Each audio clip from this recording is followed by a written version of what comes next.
숨어있는 경제사의 비밀을 파헤치고 있는 경제사 평행이론입니다. 네, 저는 한석준이고요. 오늘도 돈쌤, 한나쌤 함께합니다. 안녕하세요. 자, 일단 바로 시작을 하겠습니다. 주제를 공개하기 전에 퀴즈를 하나 풀어보죠.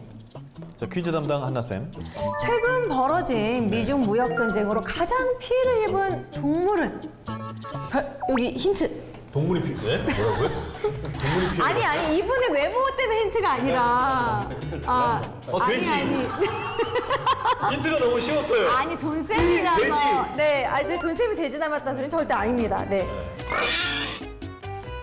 아니 근데 왜 돼지가 피해를 본 거예요? 미국하고 중국하고 싸우는 바람에 얘네들의 사료가 안 들어와서 이제 중국에 안 들어와서 관세 때문에 그래서 얘네들이 강제로 다이어트를 하게 되는. 불쌍해. 미국은 이제 중국한테 수출할 게 사실 두 개가 제일 크거든요. 네. 콩이랑 알콘입니다.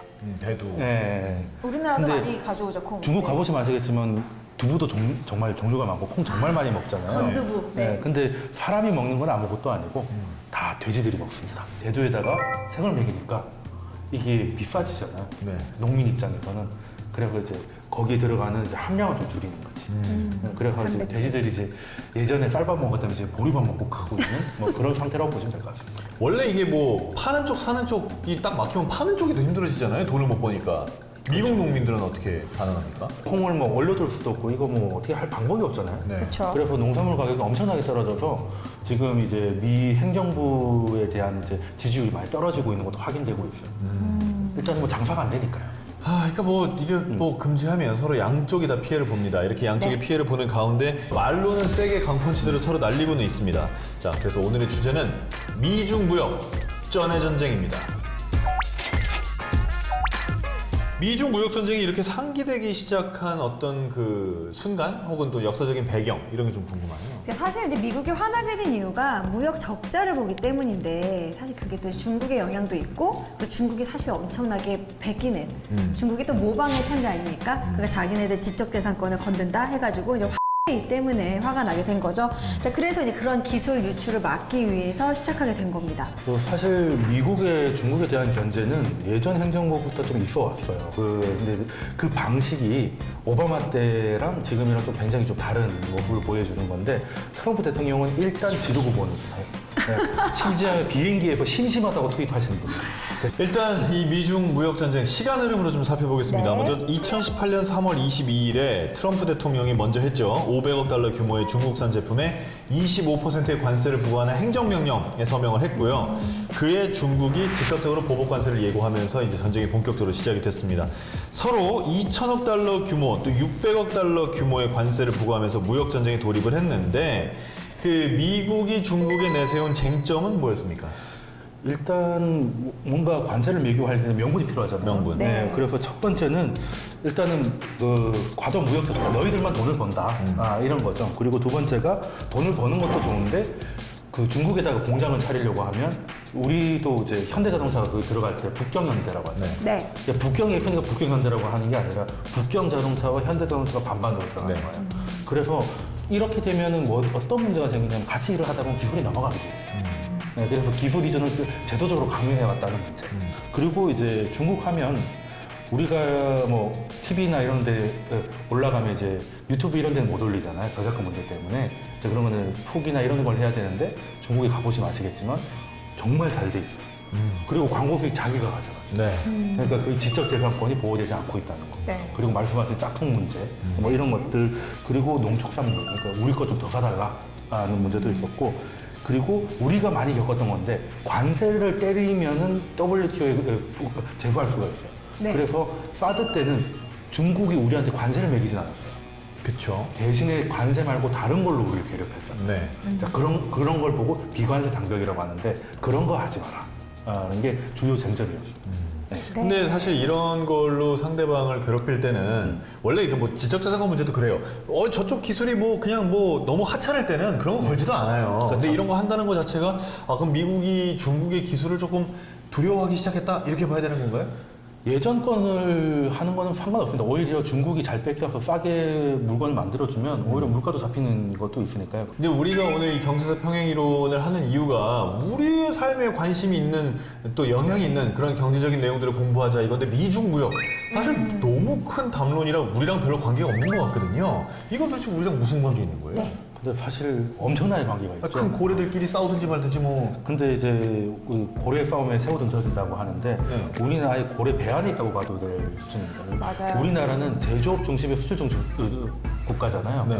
근데 수출을 가장 많이 하는 곳이 중국이고 그 다음에 미국인데 그 둘이 싸우고 있으니 지금 한국 경제 이 상황은 어떤 우리가 또 안보적으로는 또 미국에 또 네. 의존하고 있고 맞아요. 경제적으로는 또 중국에 의존하다 보니까 한쪽 편을 들기가 좀 애매한 부분이 네. 있습니다. 아, 게다가 네. 또 우리나라는 또 그 북한과의 문제에 있어서 또 그 북미 대화가 또 중요하잖아요. 중요하죠. 그렇죠. 예. 네, 그러니까 또 돈만 생각할 수도 없는 상황이 있어가지고 정말 머리 아픈 상황이긴 합니다. 세계 경제사의 역사를 바꿀 미중 무역 전쟁 이쯤에서 같은 듯 다른 경제사 평행 이론을 하나 살펴보겠습니다. 네.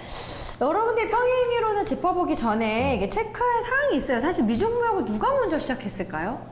미국이 먼저. 그쵸, 맞아. 미국이 먼저죠. 미국 같은 경우에는 이미 100년 전에도 이렇게 좀 마음에 안 들거나 무슨 사건이 있을 때 관세를 올리는 사건은 비일비재했습니다. 미국이 이게 어떻게 보면 무역 전술이라고 할 수 있는데요. 그 역사를 한번 대표적으로 퀴즈로 또 해보도록 하겠습니다. 좋아요, 좋아요. 퀴즈 매니아.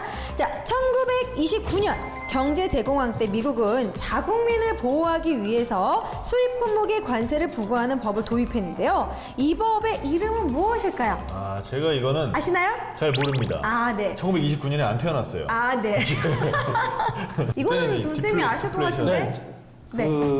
이 법을 발의한 대표 발의한 그 의원 2명 이름을 맞아. 따가지고 스마트 홀리법이라고. 되게 본인도 이름 넣고 싶었나 봐. 네. 그쵸. 원래 그 스마트 홀리 액트라고 하는데 이제 경제가 좋아지기 시작하면 생산성이 높아졌잖아요. 네. 그렇게 하면 공급이 많아진 거예요. 공급이 많아졌는데 어느 순간 이제 살 사람이 없는 거예요. 그러니까 물건을 많이 만들었는데 사줘야 팔려야 되잖아요. 안 팔리는 거예요. 근데 공급은 계속 돼. 그래서 이제 당장 생각이 야 우리나라 것도 안 팔리는데 외국 수입해서 쓰면 되겠니? 이거예요. 그래서 외국 거 쓰지 말라고 보호 관세를 했던 게 이제 스마트 홀리법인데. 그러니까 수입품에다가 엄청나게 관세를 때린 그렇죠. 거네요. 네. 네. 뭐 지금 25% 수준이 아니라 그냥 45% 정도. 거의 그냥 아예 그냥 수입 금지나 다름없었습니다. 맞아, 맞아. 근데 그러면 설마 이래도 살래? 뭐 이 수준으로 매겨버렸군요. 그랬는데 그럼 유럽이나 다른 나라 네. 가봅니까? 네. 거기도 똑같이 미국 거에다가 서로가 서로를 이제 척지다 보니까 무역이 움직이질 않는 거예요. 그러니까 총 수요가 더 내려가는 거예요. 와, 해운에서 다 망했겠네. 해운에서뿐만 아니고 그냥 모조리 다 망했어요. 경제에서 그레이트라는 말 잘 안 쓰거든요. 네. 근데 대공황이라고 하죠. 대공황은 딱 한 번밖에 없어요. 1920년. 그 정도로 여파가 컸다는 겁니다. 네, 그 미국이 일으켰던 어떤 그 환율 전쟁, 무역 전쟁 또 어떤 게 있습니까? 뭐 대표적인 게 있었죠. 1971년 8월에 닉슨 쇼크가 있었죠. 닉슨 쇼크가 달러와 금의 교환 그런 정지를 시켰던 근본위 화폐를 이렇게 좀 폐지시켰던 부분이 있고요. 그리고 이제 1985년에 플라자 호텔에서 이렇게 좀 유명한 G5 모여가지고 또 이렇게 관세를 올렸던 부분이 있었고 1990년대 슈퍼 301조를 또 다시 부활시킨 일도 있었습니다. 정말 그 보호무역주의가 창궐하던 그때랑 비슷한 분위기가 지금 네. 이어지고 있는데요. 이 보호무역주의도 뭐 유행입니까? 이렇게 한 번씩 돌아오네요. 이게 약간 뭐 패턴을 보이는 것 같아요. 그래서 평행 이론이 아닐까 싶은데 이게 그 세계 경제가 한 번은 이제 약간 대나무 같은 형태를 보여요. 네. 한 번 마디를 오랫동안 만들면 쭉 나갔다가 다시 만드는 그런 기간이 여러 번 반복되는데 최근에는 2001년에는 중국이 WTO를 가입하면서 이제 무역이 확장됩니다. 네. 예, 그래서 그때 우리나라가 엄청나게 성장을 많이 하죠. 중국에 관련돼 가지고. 그래서 그때 이후로 한국의 대기업의 초봉이 일본 대기업 초봉을 넘어가기 시작해요. 예, 그랬다가 네. 이제 다시 마디를 만들었던 게 금융위기입니다. 2008년. 예, 너무 쭉 나갔다가 이제 한번 푹 꺾인 거죠.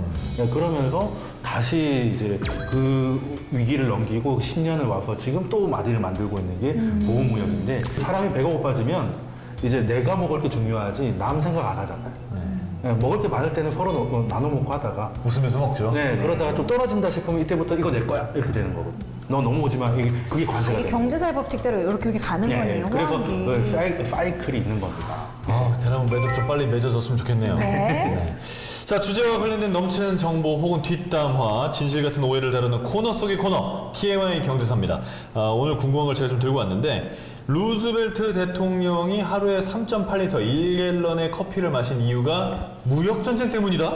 맞습니다. 사실 이게 원래 미국은 아시겠지만 영국에서 넘어온 청교도들이 넘어온 거잖아요. 영국 사람들은 티를 마십니다. 홍차, 그죠? 네. 밀크티 이렇게 마셨는데 그런데 왜 커피를 마시게 된 걸까요? 만약에 이때 커피를 마시게 된 사건이 없었다면 미국의 수도 없어졌겠죠. 보스턴 차 사건인가요? 네, 그렇습니다. 네. 아시다시피 이것도 역시 그때 영국이 한창 여기저기 식민지를 만들 때 이제 돈이 딸리니까 미국에서 엄청나게 관세를 물리는데 이때 차세뿐만 아니라 심지어 치사하게 설탕세까지 차, 설탕 막 이런 식으로 너무 차세를 부과하니까 안 먹을 수 없는 것들. 미국에서 열받은 거예요. 안 마셔. 엘리자베스 너나 마셔도 차를 더 집어 던집니다. 보스턴에서. 그 비싼 차를. 그러면서 우리 이제 커피 먹을 거야. 그래서 그때부터 커피를 마시기 시작한 거고. 미국 영화나 뭐 TV 드라마 같은 데 보면 아침에 일어나서 막 빈속에 막 커피 마시는 그런 장면도 나오고. 맞아. 모닝 커피. 이거 되게 속성인데. 예. 무역전쟁이 일상생활에 미치는 영향이 이렇게 큽니다. 네.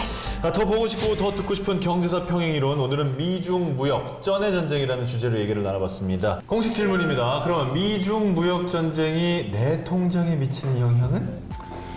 일단은 이 무역 전쟁이 바로 이렇게 우리한테 영향을 바로 주잖아요. 사실 계속 미국이 껴있기 때문에 우리나라는 또 미국하고도 주요 무역국이고 또 중국 이런 식이기 때문에 이 무역 전쟁의 역사가 결국 내 통장이 울고 웃는 또 이렇게 영향을 받지 않나 그런 생각이 듭니다. 또 지금 사실 우리나라 주식도 마찬가지고 네. 무역 분쟁 때문에 지금 많이 내려와 있는데 네. 이게 만약에 정말 파국으로 가지 않는다면 역사는 그렇게 파국으로 간 적은 없었거든요. 그래서 어느 정도 이제 새로운 질서, 새로운 판을 짜는 하나의 산통이라고 생각을 한다면 지금 이제 가장 고통받았던 한국이나 이런 데서 투자를 한번 생각해 보는 것도 나쁘지 않겠다 생각해 봅니다. 오, 기회 쪽으로 더 많이 보고 계시네요. 이제 좀 지났다고 보는 거죠. 네. 오늘은 미중 무역 쩐의 전쟁에 대한 이야기를 드려봤습니다. 저희들의 얘기가 정말 즐겁고 유익하셨다면 구독, 좋아요, 공유, 알람 꼭 부탁드립니다. 다음 시간에 뵙겠습니다. 고맙습니다.